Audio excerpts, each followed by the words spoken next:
चाहिए कि उनके मन में जो देश के प्रति, समाज के प्रति जो भावना थी, उस भावना के रूप हम भी चले और देश के लिए कुछ न कुछ करें।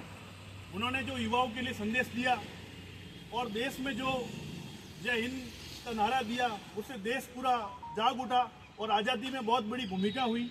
ऐसे ही मेरे सभी कार्यकर्ता, युवा साथियों, आज में हम सब उनको नमन कर रहे हैं और उनकी प्रेरणा लेकर हमको भी अपने जीवन में आगे बढ़ना चाहिए और देश और समाज के लिए कार्य करना चाहिए।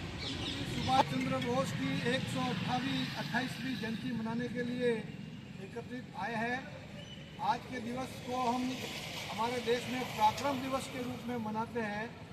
पराक्रम दिवस इसलिए कि जब भारत पर ही नहीं, पूरे विश्व पर अंग्रेजों का दबदबा था, शासन था, हमारा देश उनके अधीन गुलाम था, उस समय जो क्रांतिकारी अंग्रेजों को यहाँ से भगाने के लिए, हमारे देश को स्वतंत्र करने के लिए जो संघर्ष कर रहे थे, उस समय नेताजी सुभाष चंद्र बोस ने पराक्रम दिखाते हुए अंग्रेजों के चक्के छुड़ाए थे।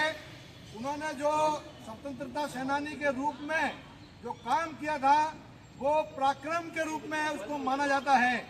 उन्होंने देश को नारा दिया था कि जय हिंद। आज जो हमारे सुरक्षा कर्मी जो बोलते हैं जय हिंद, ये पूरे देश को नारा नेताजी सुभाष चंद्र बोस ने दिया था। उन्होंने देशवासियों को कहा था, खास करके युवाओं को, कि तुम मुझे खून दो, मैं तुम्हें आज़ादी दूंगा। इसका तात्पर्य ये था कि हमारे देश की मातृभूमि, हमारी मातृभूमि के लिए हमारी जान भी बलिदान हो जाए तो कोई परवाह नहीं, हमारा खून बह जाए तो कोई परवाह नहीं, लेकिन हम आज़ादी लेकर के रहेंगे। उस पराक्रमी वीर क्रांतिकारी नेताजी सुभाष चंद्र बोस को याद करते हुए, हमारे जीवन में प्रेरणा के रूप में मनाते हुए, मानते हुए आज हम यहाँ पर पराक्रम दिवस मनाने के लिए एकत्रित आए हैं। इस अवसर पर मैं ये कहना चाहता हूँ कि उस समय नेताजी ने बहुत संघर्ष किया था। जो कांग्रेस के लोग थे, पंडित नेहरू, उनकी पूरी वो उस समय तूती बोलती थी। उन्होंने एक तरह से गांधी जी को पूरी तरह से एडप्ट कर रखा था, अपने अधीन कर रखा था, और उसका कारनामा ये हुआ कि सुभाष चंद्र बोस के साथ में हमेशा दोयम दर्जे का व्यवहार हुआ। उसके कारण से उनको इस देश के अंदर अंग्रेजों के खिलाफ लड़ाई लड़ने में बहुत मुसीबतें आई। अंततः वो जापान में जाकर के उन्होंने आज़ाद हिंद फौज का गठन किया और उन्होंने देश में आकर के अंग्रेजों के खिलाफ लड़ाई लड़ी। लेकिन एक दुर्भाग्य था कि गरीबी के कारण वो सेना आगे चल नहीं पाई और उनको देश छोड़ करके इन लोगों के तुष्टीकरण नीति के कारण, कांग्रेस के उस समय के नेताओं के तुष्टीकरण के कारण, दोयम दर्जे के व्यवहार के कारण उनको वापस अमेरिका, अपने जापान में जाना पड़ा। और वहाँ पर एक दुर्घटना के अंदर, ट्रेन दुर्घटना के अंदर ऐसी बात चली है, कही जाती है कि दुर्घटना में उनकी मृत्यु हो गई। हालांकि वो सस्पेंस है, उस पर आयोग भी बैठे, उस पर जांच की वापस जांच होनी चाहिए और उसका निस्तारण होना चाहिए कि वास्तव में उनके साथ में क्या व्यवहार हुआ था, वो मौत के शिकार हुए थे।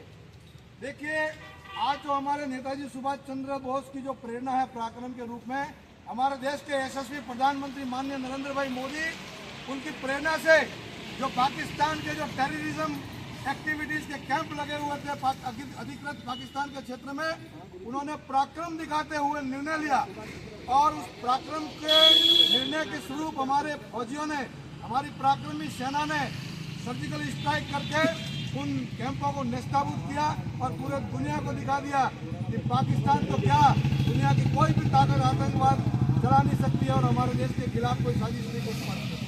मैं खास करके कहना चाहता हूँ हमारे देश के युवाओं को, हमारे भारतीय जनता पार्टी के क्रमबद्ध राष्ट्रीय कार्यकर्ताओं को, कि नेताजी की प्रेरणा पर हमें हमारे मातृभूमि की रक्षा के लिए हमेशा तत्पर रहना है, पराक्रम दिखाना है। और इस कांग्रेस की जो नीति है, ये जो देश बांटने की, समाज बांटने की, ये जातिगत करना, भ्रष्टाचार और ये जो झूठे संविधान की चौपड़ियां दिखा करके अराजकता फैलाना चाहते हैं, उसको हम चलने नहीं देंगे और उनका विरोध करेंगे।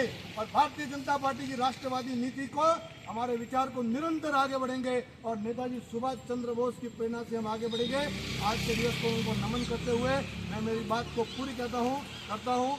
भारत माता की जय हो। नेताजी सुभाष चंद्र बोस, नेताजी सुभाष चंद्र बोस।